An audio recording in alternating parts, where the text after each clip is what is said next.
What's up, guys? It's time to review a deep cut slasher from 1989. Very interesting to discuss. We're going to talk about it right now. It's called Hell High. Let's do this.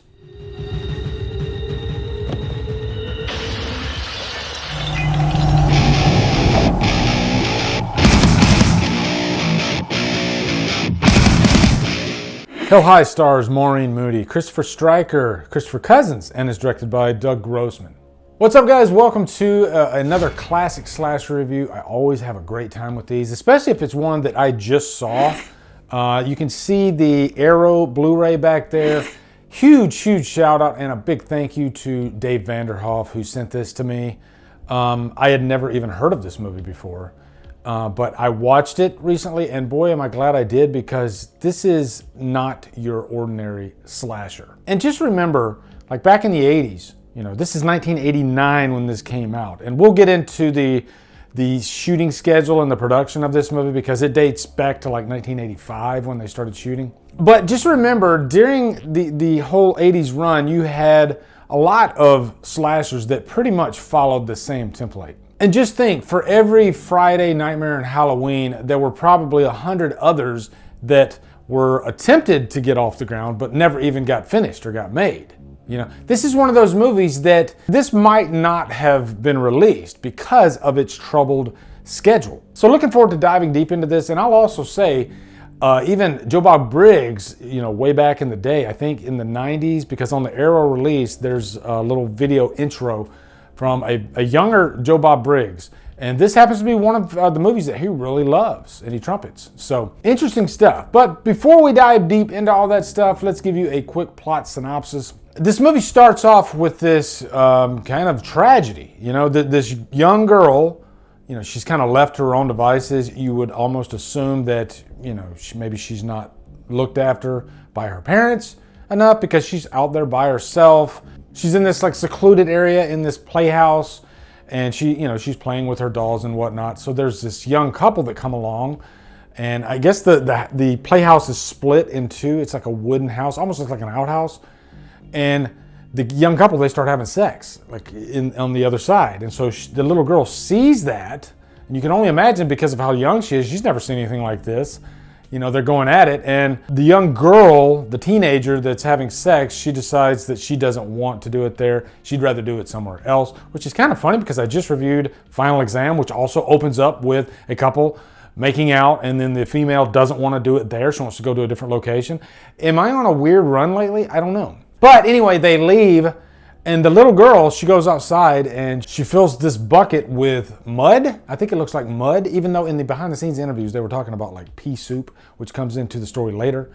But it looks like mud on the side of the house, right? So they're on the motorcycle, they're coming towards her. The little girl comes out and she throws the mud on them, which blinds them. And then they end up getting into a really bad motorcycle accident, and they are both violently impaled. And then the little girl sees this, and you know, she is traumatized by this event. So fast forward 18 years, the young girl's name is Brooke. She is a school teacher, a high school teacher. And really, you can kind of tell quickly that this is a story about suppression. You know, this young girl, she suppressed this memory. She probably didn't even tell anybody about the memory. You know, there is this legend that is brought up later in the movie. Who knows how these two kids died, right? Nobody knows that it was a young girl that threw the mud on the couple. But, you know, you have this foursome of friends. You got Dickens, Smiler, Queenie, and John, who was a football player, but he decided not to play football this year. He did, you know, which kind of reminded me of like what they did in Dazed and Confused. You know, that movie is high school, and one of the characters decides he doesn't want to play football next year. You know, but that's another story. Dazed and Confused is awesome. But the leader of that group is Dickens, and he is just very arrogant, sticks his nose up at the jocks, you know, and really, I guess, the whole high school establishment and how you have all these cliques. You know, he's kind of a rebel. And John is kind of caught between all that. He's the character that has a conscience, and he doesn't like what's going on. But Dickens has this situation with the teacher. You know, she's telling him to be quiet, and of course, we've seen this in high school. There's always that person, or you might have been that person, that gives the teacher shit, drives her freaking crazy, or him. And I think maybe this memory of hers kind of comes out and she loses it.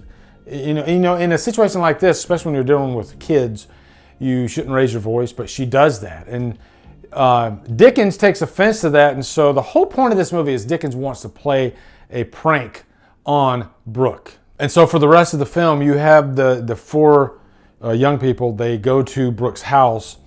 Two of them, John and Dickens, they are spying on her through the window. This is where it gets kind of creepy. Like, these characters would take it this far to drive this teacher insane. And they're being peeping Toms watching her take a shower. And these four kids, they're around her house for pretty much most of the day into the night. And eventually Brooke reaches her boiling point. This is a pressure cooker that is about to explode.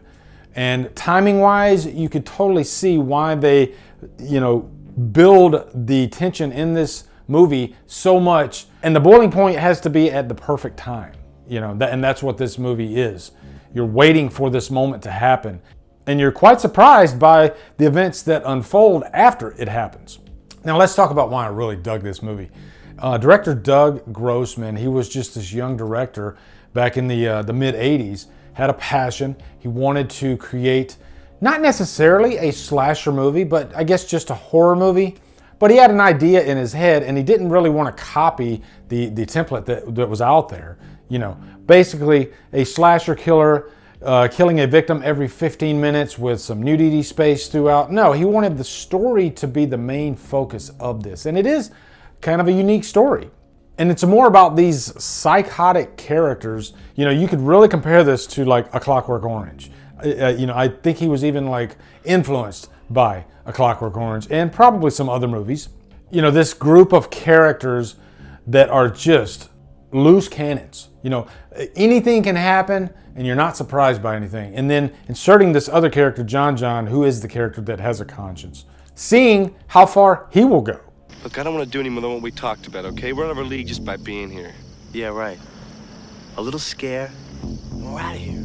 And this is a plot point that has been explored in many other movies, like Casualties of War with Michael J. Fox, being in a situation where, these other people are doing some really bad things and he's got to make a decision like, what do I do? I'm scared here, Same thing with John.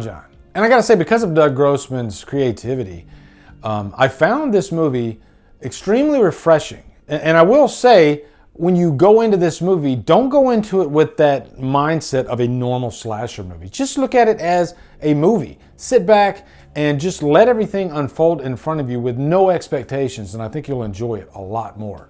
Because again, it doesn't follow that same rhythm that a normal slasher movie does. And I'd even say up to a point, you're asking yourself, is this really a slasher movie?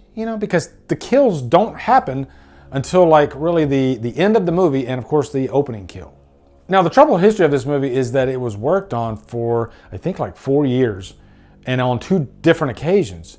Because when you're making a movie, of course you gotta gather all this money, all this funding, because movies are expensive.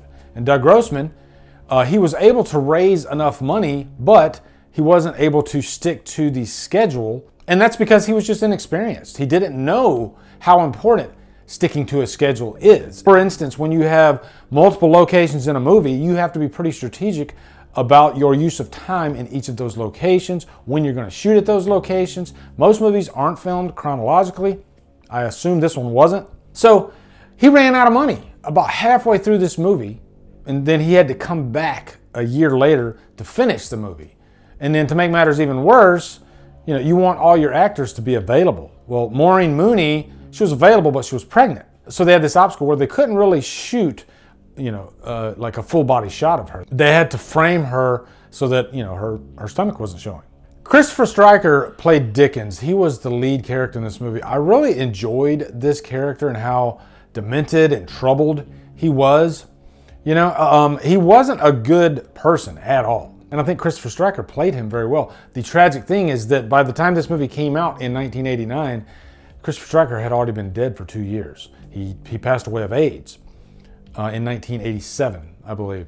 And it's a shame because I think the actor had a bright future ahead of him He gives a very, I'd say, inexperienced but commanding performance, if you know what I mean. And what I mean by inexperienced is a lot of the acting in this movie isn't like your top tier, like say acting that you see in movies today with, your bigger studios like Warner Brothers and Disney and whatnot. These aren't top tier actors, but that's kind of the charm that I find with a lot of these 80s horror movies, slasher movies. I don't really mind bad acting as much as I don't like lazy acting. Give me a performance that's at least memorable, and boy, are there a lot of memorable performances in this movie. Also, you might recognize Christopher Cousins. When I first watched this movie, I was like, God, who is that guy? It's driving me freaking crazy. And at first I thought it was Big from Sex and the City. Yes, I did watch Sex and the City. But I come to find out that no, it was actually Ted from Breaking Bad. The guy that was like hooking up with Skylar. But, in this movie, he's really young. He's like in his early 20s. And I did watch the interview with Christopher Cousins on the Arrow Blu-ray, and he talks about this movie and how he had completely forgotten about it until somebody, brought it to him. He didn't even think it was released, just because it's hard to get low-budget films released in theaters. And a lot of times these actors, they'll go on, to other things after they do the work. And this movie wasn't even released until a few years after it was finished in theaters. And I would imagine a very limited release. But I have to foot stomp the unpredictability of this movie, how I enjoyed not knowing what was around the corner. I will say the final act of the movie, they don't hold back, and it gets pretty shocking and bloody and fun. I think the one thing that people might complain about the movie is it does have like weird pacing, and it does, you have to be patient. But I was never bored with the movie. I was really interested in these characters and what was going on. And Maureen Mooney's performance is a standout in this movie for sure, especially in the last act. It's one of those movies where like all the violence kind of all happens at once, and when it happens, it's so satisfying. Now, there are some silly choices with these characters in this movie, just to poke at it a little bit. They come up with this prank against the football team where they're going to drive the car during a game with a packed crowd. They literally just drive the car onto the field and intercept a pass. And it was freaking hilarious. Like, nobody would notice that. Nobody would stop. The football team just went through with the play, threw it right into the guy's hands. I'm picking, but I just found that scene quite funny. So I highly recommend you guys checking out this movie.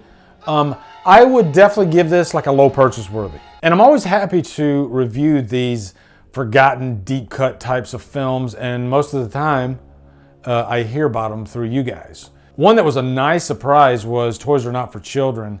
I think it was Brian Pacheco that introduced that one to me. And he knew the actress that was in that movie, that she didn't even want the movie to exist. And it was just so interesting. And I just love those little behind the scenes nuggets on these deep cut movies. So anyway, guys, I highly recommend you guys seek this movie out, watch it. It might even be streaming somewhere. I'm sure it is. But I'd say pick up the Arrow Blu-ray if you can. Beautiful transfer, by the way. And I just have to commend Doug Grossman for sticking to his guns, seeing this movie through, because I'm sure there are thousands of cases where directors have given up on a movie just because of money, of funding. But this is one of those situations where you just have to constantly stay on it. So yeah, let me know what you guys think. Also, be sure to come over to Killer Flicks, where we talk horror all day and every day. On Fridays, we do Free for Our Fridays. Follow me at Drumdums on my socials. Support me on Patreon. Buy me a coffee. And guys, thank you so much for watching. Have a good day. Drumdum out.